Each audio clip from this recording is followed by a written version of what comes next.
Hello and welcome to Tantrum House HQ. I'm Will Meadows. I'm Sara Meadows. And I'm Melissa Delp. And today on the Throwdown, I have Raiders of the North Sea in the red corner. Shipwrights of the North Sea in the middle corner. And I've got Explorers of the North Sea in the blue corner.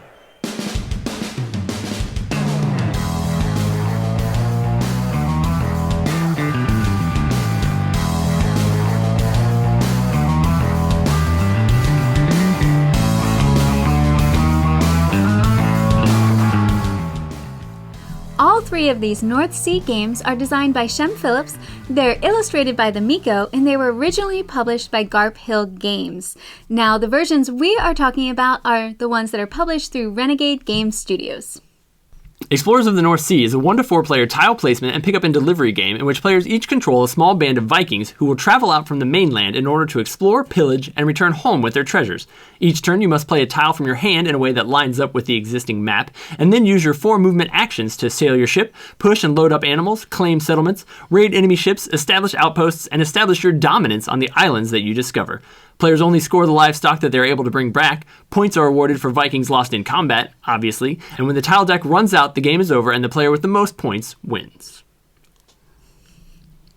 Shipwrights of the North Sea is a card drafting set collection game for 2 to 5 players. Rounds in the game are broken up into 3 phases. During the morning phase, players will draft cards.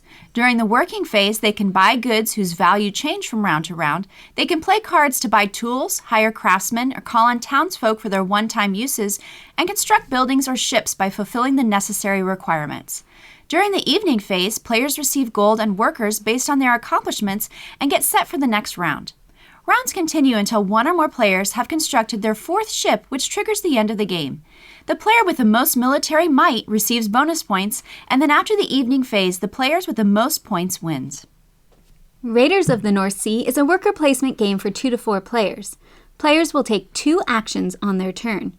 First, they put a worker onto an empty space and take the action, and then they pick up a different worker from the board and take that action. Players are trying to build up their crew and collect resources and provisions in order to complete offerings and go on raids. Raiding harbors, monasteries, and fortresses give players access to plunder, special workers, and if they have enough military strength, a lot of points. If they lose crew during the raid, then they go up on the Valkyrie track, which can also lead to a lot of points. The player with the most victory points when the end of the game is triggered will not only win, but also impress the chieftain. All right, so we're looking at 3 very different games, but all part of the same trilogy, and I think we kind of all like one. Which one is you guys' favorites? Mine would probably be Raiders, but that's because I prefer to play worker placement games. Yep, I'm going to say the same thing. I think we're all in that boat. We've enjoyed them all, though. They all have a good experience to them. Let's talk a little bit about Shipwrights. Sarah, what were some of your thoughts on Shipwrights gameplay? The first time I played Shipwrights, I didn't play with the expansion. I felt frustrated on a few turns because I had several turns where I wasn't able to do anything on my turn, and I felt like it was kind of a waste.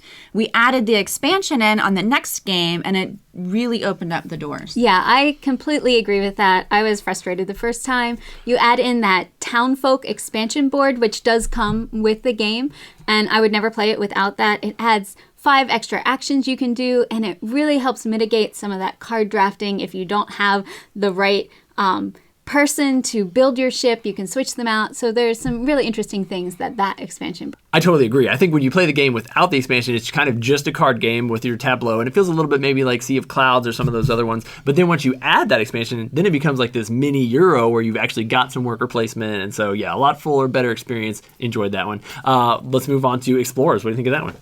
I enjoyed Explorers. The tile placement is good. I think the key to winning this game is really making sure that you have prepared what your 4 actions are going to be so that you can get the most points out of them. I know. There was 1 or 2 turns where I was like all excited because I think I had exactly it all planned out, but then the end of the game came and I was 1 movement short of getting a whole bunch of animals back to shore to score a bunch of points. So you have to think through how many actions each thing is going to take. Yeah, and this game kind of sneaks up on you too. Like, it's a lot different from player count to player count because with a 2-player game, you've got a million tiles that you're building out. You kind of just go your own way and explore your own worlds. Once you get to 3 or 4 players, you're kind of overlapping each other and getting in each other's way. And then you run out of tiles really fast. Like you go through the game and you're like, I wanted like 3 more turns. I need more points. Yeah, and the whole kind of area control of controlling the islands. When you have more players, there's more like vying for that. Who's going to get those points for that island? All right, so let's talk Raiders. Give us the lowdown. What are you guys' thoughts on that one? I enjoyed Raiders. I enjoyed that the beginning of the game, it may seem like you only have a couple of choices, but you're kind of building up resources so that you can go out on the raids. That big board. And when you go out on the raids, it unlocks more areas that you're able to get to as you gain more resources. I enjoyed that part. Yeah, I like that there are multiple paths to victory. You can gain points like going heavy raiding, or you can try to get provisions and goods for those offering tiles.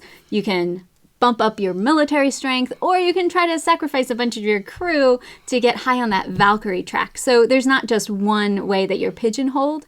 I also really like the cards in this game because they can function as crew, or they also have a one-time use action you could use instead. So you can kind of choose how you want to use your cards. And those cards add a little bit of take that, where you can sabotage other players. But this is a Viking game, so you kind of expect Makes sense. Thematic. We haven't really talked about it much, but the components in all the games are really sharp as well, and they're all the same for the most part throughout the game. The iconography stays the same. The pieces, like the Viking token, represents Viking in every single game, which is very nice. One of the things I enjoyed about the game was the high scoring. Like I felt like I was getting a lot of points. You go to those top spots on the board, and if you have the military might to go with it, then you get more points. And so there's like this, not only am I going to get the top spot on the board, but I'm getting the extra bonus for the military. It was fun. It just created a lot of like trying to strive to optimize and get the very most value out of your worker placement. And even the characters in each of the games are the art. And the art is all the same artist. The Miko, he does a good job of this character does this in this game, and it pulls over into the other game. So I thought that was a good tie together throughout all 3. We've enjoyed them all. Let us know which one is your favorite in the comments below. We'd love to discuss it with you. We're excited to just hear your comments and get back and talk to you. Be sure to subscribe to our channel as well, and then check us out at tantrumhouse.com.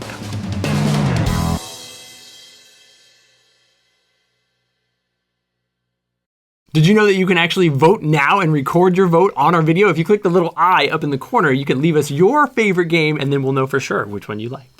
And don't forget, you can check out, there's 2 expansions to Raiders of the North Sea, Hall of Heroes and Fields of Fame. There's also the Rune Saga, which connects all 3 games into this epic competition where you're trying to collect runes.